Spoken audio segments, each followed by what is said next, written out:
Exercise प्रश्नावली 4.2 का पहला सवाल। निम्नलिखित विकल्पों में से कौन सा विकल्प सत्य है और क्यों। समीकरण दे रखी है y बराबर 3x+5 का हल कैसा होगा। एक अद्वितीय हल है या केवल दो हल हैं या केवल अपरिमित रूप से इसके अनेक हल हैं। तो इसको चेक करने के लिए हम इस समीकरण को देख के हम बता सकते हैं, ज्ञात कर सकते हैं कि अपरिमित रूप से अनेक हल होंगे। अब कैसे अपरिमित रूप से अनेक हल होंगे ये हम बताते हैं। देखिए समीकरण क्या दे रखी है। चूंकि समीकरण दे रखी है हमारे पास y बराबर 3x+5, ठीक है। अब इस समीकरण एक में x बराबर 0 रखने पर तो y बराबर कितना होगा 3 गुणा 0 प्लस में 5। तो y कितना आ जाएगा, y आ जाएगा 3 की 0 पे गुणा करेंगे 0 और प्लस में 5, तो y कितना आ जाएगा 5, ठीक है। यानी x बराबर 0 पर y बराबर आ गया 5। अब बी पॉइंट है, x बराबर 1 रखने पर देखते हैं कोई मान प्राप्त होता है y का।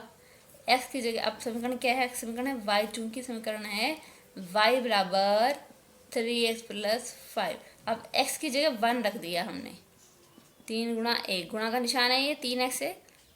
3 गुणा 1 प्लस में 5 कितना आ जाएगा, 3 एकम 3 और प्लस में 5, तो y कितना आ जाएगा 5 और 3 8। कब आया ये, जब x बराबर 1 होगा। y बराबर 8 कितने पर, x बराबर 1 पर y बराबर 8, तो मान कितना हो जाएगा, दूसरा मान प्राप्त हो गया। यानी x बराबर 1 पर y बराबर 8 प्राप्त हुआ। जब हमने x बराबर 0 निकाला तो x बराबर 0 पर y बराबर 5 प्राप्त हुआ। तो दो हल तो यही हो गए, अद्वितीय हल तो इसलिए अद्वितीय हल नहीं होगा। अद्वितीय मतलब एक और केवल एक, दो हल आ गए। देखिए अब कह रहे हैं केवल दो हल हैं, तो दो हल तो निकल गए। तीसरे के लिए हम वर्क करते हैं। अगर तीसरा भी निकल जाता है तो इसका मतलब ये है कि अपरिमित रूप से अनेक हल होंगे। यानी x के प्रत्येक मान के लिए y का एक संगत मान प्राप्त होगा। x के प्रत्येक मान के लिए y का एक संगत मान प्राप्त होगा। इसी प्रकार y के मान के लिए x का एक संगत मान प्राप्त हो जाएगा। यानी कि जब x बराबर 0 रखा तो y आ गया, x बराबर 1 रखा तो y बराबर 8 आ गया। x बराबर 0 पर y बराबर 5, x बराबर 1 पर y बराबर 8, ठीक है। अब x बराबर 2 रख लेते हैं। अगर तीसरा हल भी निकल जाता है तो इसका क्या मतलब, इसका मतलब ये है कि इसके अपरिमित रूप से अनेक हल प्राप्त होंगे। तो ये वाला सोल्यूशन भी कैंसिल हो जाएगा अगर तीसरा हल निकल गया। अद्वितीय हल का जो पहला पॉइंट था एक और केवल एक हल, तो ये भी कैंसिल हो गया क्योंकि इसके दो हल प्राप्त हो गए हैं अभी तक। तो देखते हैं इसमें भी रखने पर, x 2 रखने पर, किस में रखने पर, जो समीकरण दे रखी है। चूंकि जो समीकरण क्या है, चूंकि समीकरण है y बराबर 3x+5। अब 2 रखेंगे हम यहाँ पे, तो 3 गुणा 2 प्लस में 5, यानी 3 दूनी 6 और प्लस में 5 कितना आ जाएगा 11।